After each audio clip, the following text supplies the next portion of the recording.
कभी किसी ने आपसे इतनी मीठी बात की हो कि आपको लगा हो बस ये इंसान तो दिल का हीरा है।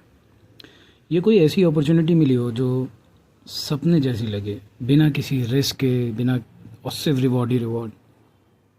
और फिर कुछ वक्त बाद आपको लगा हो शायद मैं बेवकूफ़ बन गया हूँ। अगर हाँ, तो आप अकेले नहीं हैं, क्योंकि दुनिया में एक ऐसी कैटेगरी के लोग हैं जो दिखते तो इंसान हैं, लेकिन उनका काम होता है सिर्फ एक चीज़, आपका भरोसा जीतना, और फिर उसी भरोसे को तोड़कर सब कुछ ले जाना। सुने, एक बहुत ही इंटरेस्टिंग और इम्पोर्टेंट किताब के बारे में बताता हूँ, कॉन्फिडेंस गेम बाय मारिया।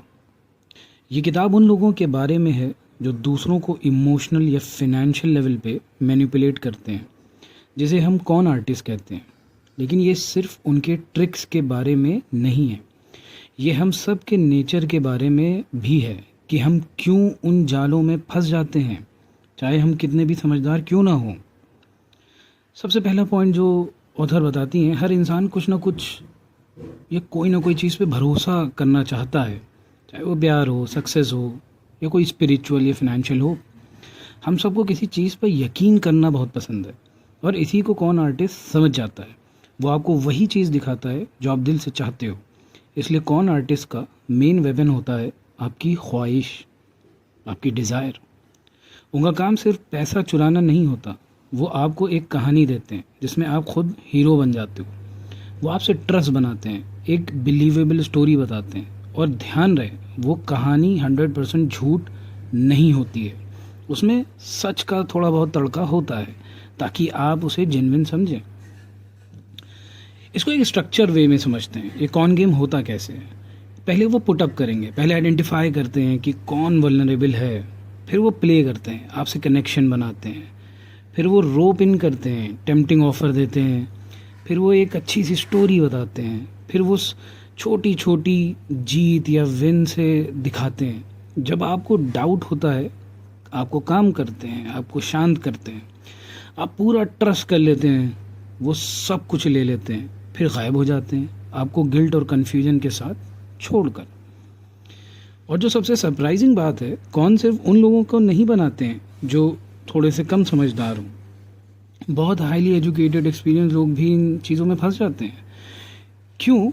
क्योंकि जब हम सोचने लगते हैं मुझे तो कोई फूल नहीं बना सकता, तब हम सबसे ज़्यादा वल्नरेबल होते हैं। ओवर कॉन्फिडेंस और इमोशनल अटैचमेंट लॉजिक को धुंधला कर देते हैं, लॉजिक को धुंधला कर देते हैं। जब आप किसी ड्रीम में इमोशनली इन्वेस्ट हो जाते हो तो स्कैम के सिग्नल्स भी इग्नोर करने लगते हो।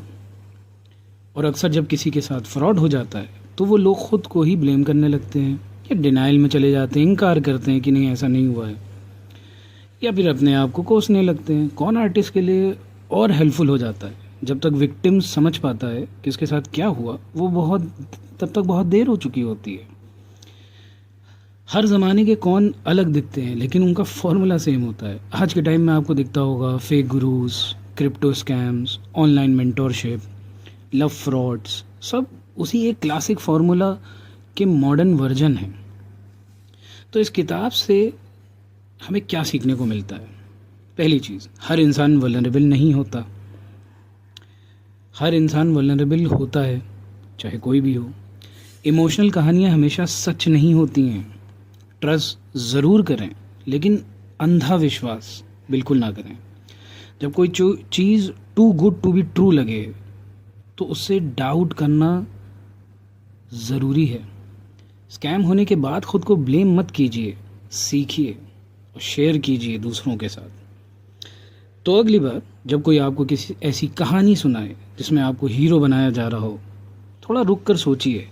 हर कहानी फेरी टेल नहीं होती, कभी कभी उसके पीछे होता है एक कौन आर्टिस्ट जो सिर्फ इंतज़ार कर रहा होता है कि आप यकीन करें। कभी किसी ने आपसे इतनी मीठी बात की हो